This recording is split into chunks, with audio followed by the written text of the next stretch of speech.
10. Samuel anoints Saul.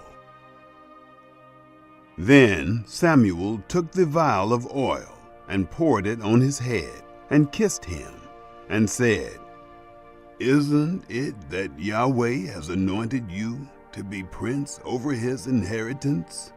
When you have departed from me today, then you shall find 2 men by Rachel's tomb in the border of Benjamin at Zelzah, and they will tell you, the donkeys which you went to seek have been found, and behold, your father has stopped caring about the donkeys and is anxious for you, saying, 'What shall I do for my son?' Then you shall go on forward from there, and you shall come to the oak of Tabor, and 3 men shall meet you there, going up to God to Bethel, one carrying 3 young goats, and another carrying 3 loaves of bread, and another carrying a bottle of wine. And they will greet you and give you 2 loaves of bread, which you shall receive of their hand. After that, you shall come to the hill of God, where is the garrison of the Philistines. And it shall happen, when you have come there to the city, that you shall meet a band of prophets coming down from the high place with a psaltery and a tambourine and a pipe and a harp before them, and they will be prophesying. And the Spirit of Yahweh will come mightily on you, and you shall prophesy with them, and shall be turned into another man. Let it be, when these signs have come to you, that you do as occasion shall serve you, for God is with you. You shall go down before me to Gilgal, and behold, I will come down to you to offer burnt offerings, and to sacrifice sacrifices of peace offerings. You shall wait 7 days until I come to you, and show you what you shall do." Samuel's signs fulfilled. It was so that when he had turned his back to go from Samuel, God gave him another heart, and all those signs happened that day. When they came there to the hill, behold, a band of prophets met him, and the Spirit of God came mightily on him, and he prophesied among them. It happened, when all who knew him before saw that, behold, he prophesied with the prophets, then the people said one to another, "What is this that is come to the son of Kish? Is Saul also among the prophets?" One of the same place answered, "Who is their father?" Therefore it became a proverb, "Is Saul also among the prophets?" When he had made an end of prophesying, he came to the high place. Saul's uncle said to him and to his servant, "Where did you go?" He said, "To seek the donkeys. When we saw that they were not found, we came to Samuel."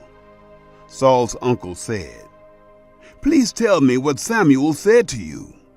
Saul said to his uncle, "He told us plainly that the donkeys were found.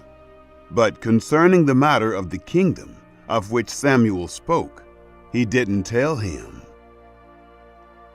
Saul proclaimed king. Samuel called the people together to Yahweh, to Mizpah, and he said to the children of Israel, "Thus says Yahweh, the God of Israel, I brought up Israel out of Egypt, and I delivered you out of the hand of the Egyptians, and out of the hand of all the kingdoms that oppressed you. But you have this day rejected your God, who himself saves you out of all your calamities and your distresses. And you have said to him, No, but set a king over us. Now, therefore, present yourselves before Yahweh by your tribes and by your thousands. So Samuel brought all the tribes of Israel near, and the tribe of Benjamin was taken. He brought the tribe of Benjamin near by their families, and the family of the Matrites was taken. And Saul, the son of Kish, was taken. But when they sought him, he could not be found. Therefore they asked of Yahweh further, Is there yet a man to come here? Yahweh answered, Behold, he has hidden himself among the baggage.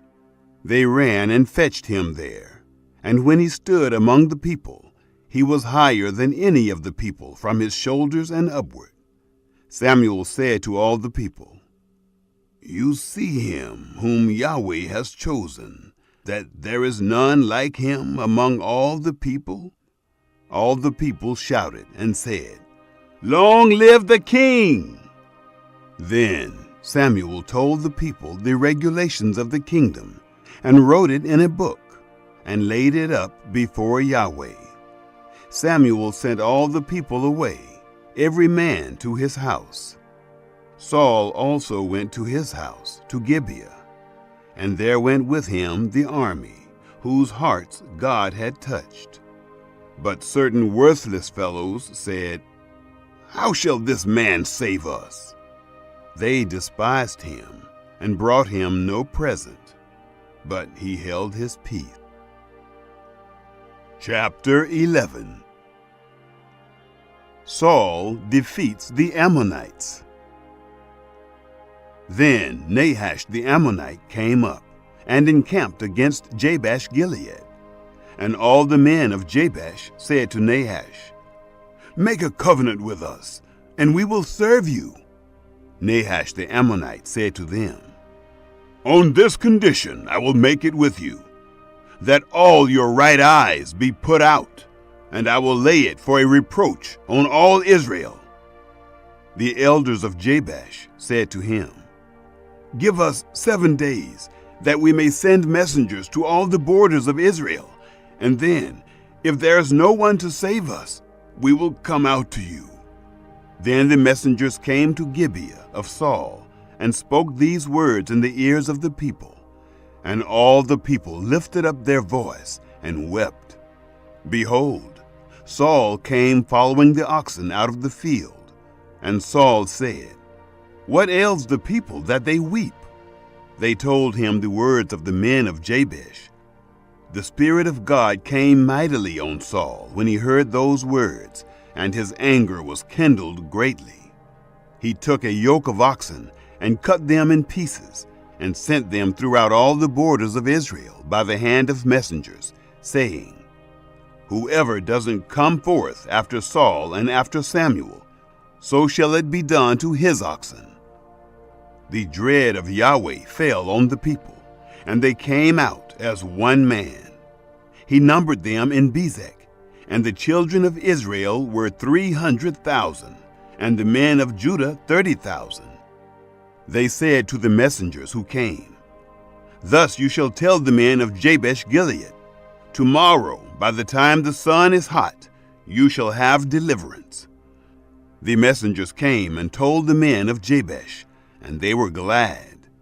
Therefore the men of Jabesh said, Tomorrow we will come out to you, and you shall do with us all that seems good to you. It was so on the next day that Saul put the people in 3 companies, and they came into the midst of the camp in the morning watch, and struck the Ammonites until the heat of the day. And it happened that those who remained were scattered, so that no 2 of them were left together. Saul confirmed as king. The people said to Samuel, Who is he who said, Shall Saul reign over us? Bring those men, that we may put them to death." Saul said, "There shall not a man be put to death this day, for today Yahweh has worked deliverance in Israel." Then Samuel said to the people, "Come, and let us go to Gilgal, and renew the kingdom there." All the people went to Gilgal, and there they made Saul king before Yahweh in Gilgal. And there they offered sacrifices of peace offerings before Yahweh. And there Saul and all the men of Israel rejoiced greatly. Chapter 12. Samuel's farewell address. Samuel said to all Israel, "Behold, I have listened to your voice and all that you said to me, and have made a king over you. Now, behold, the king walks before you, and I am old and gray-headed. And behold, my sons are with you, and I have walked before you from my youth to this day. Here I am. Witness against me before Yahweh and before his anointed. Whose ox have I taken? Whose donkey have I taken? Whom have I defrauded? Whom have I oppressed? Of whose hand have I taken a ransom to blind my eyes therewith? I will restore it to you." They said, "You have not defrauded us, nor oppressed us, neither have you taken anything of any man's hand." He said to them, "Yahweh is witness against you, and his anointed is witness this day, that you have not found anything in my hand." They said, "He is witness." Samuel said to the people, "It is Yahweh who appointed Moses and Aaron, and that brought your fathers up out of the land of Egypt. Now, therefore, stand still, that I may plead with you before Yahweh concerning all the righteous acts of Yahweh, which he did to you and to your fathers, when Jacob was come into Egypt, and your fathers cried to Yahweh. Then Yahweh sent Moses and Aaron, who brought forth your fathers out of Egypt, and made them to dwell in this place.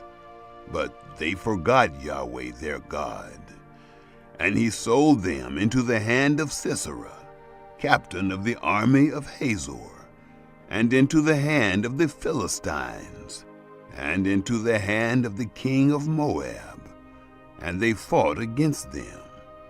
They cried to Yahweh, and said, We have sinned, because we have forsaken Yahweh, and have served the Baals and the Ashtaroth. But now deliver us out of the hand of our enemies, and we will serve you. Yahweh sent Jerubbaal, and Bedan, and Jephthah, and Samuel, and delivered you out of the hand of your enemies on every side, and you lived in safety. When you saw that Nahash, the king of the children of Ammon, came against you, you said to me, No, but a king shall reign over us, when Yahweh your God was your king. See the king whom you have chosen, and whom you have asked for. And behold, Yahweh has set a king over you. If you will fear Yahweh and serve him, and listen to his voice, and not rebel against the commandment of Yahweh, and both you and also the king who reigns over you are followers of Yahweh your God, well, but if you will not listen to the voice of Yahweh, but rebel against the commandment of Yahweh, then will the hand of Yahweh be against you, as it was against your fathers. Now, therefore, stand still and see this great thing, which Yahweh will do before your eyes. Isn't it wheat harvest today? I will call to Yahweh, that he may send thunder and rain, and you shall know and see that your wickedness is great, which you have done in the sight of Yahweh, in asking for a king. So Samuel called to Yahweh, and Yahweh sent thunder and rain that day, and all the people greatly feared Yahweh and Samuel. All the people said to Samuel, "Pray for your servants to Yahweh your God, that we not die, for we have added to all our sins this evil, to ask us a king." Samuel said to the people, "Don't be afraid. You have indeed done all this evil. Yet don't turn aside from following Yahweh, but serve Yahweh with all your heart. Don't turn aside, for then you would go after vain things which can't profit nor deliver, for they are vain. But Yahweh will not forsake his people for his great name's sake, because it has pleased Yahweh to make you a people to himself. Moreover, as for me, far be it from me that I should sin against Yahweh in ceasing to pray for you, but I will instruct you in the good and the right way. Only fear Yahweh and serve him in truth with all your heart. For consider how great things he has done for you. But if you shall still do wickedly, you shall be consumed, both you and your king.